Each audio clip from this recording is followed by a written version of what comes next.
எண்ணெய் கத்திரிக்காய்.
கத்திரிக்காய் நல்லா வதங்கிடுச்சு. எண்ணெய் கத்திரிக்காய் செய்யும்போது கத்திரிக்காய் இந்த நிறையா எடுத்து தண்ணியில் போட்டு அதில் கரையான காரில் வரும்.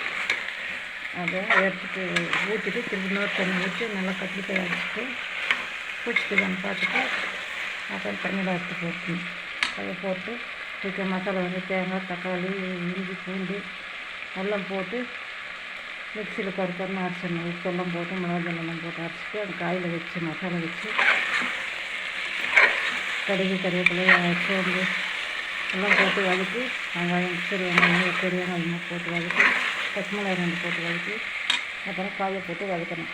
காய் போட்டு வதக்கி இந்த தேதியில் மசாலா வைக்கணும்.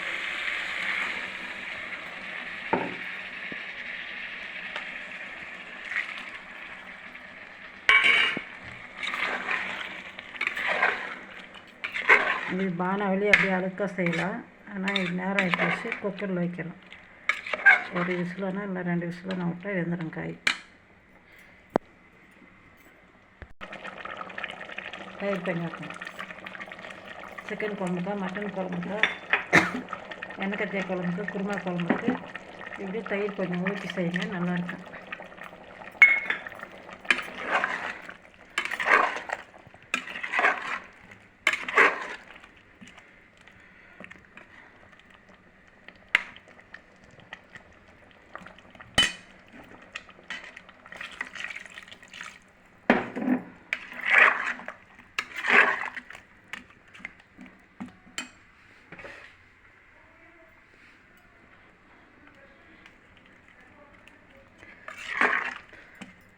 இப்போ இது உப்பு காரெல்லாம் சரி பார்த்துட்டு மூடி போட்டு எண்ணெய் கத்திரிக்காய் குழம்பு ரெடி.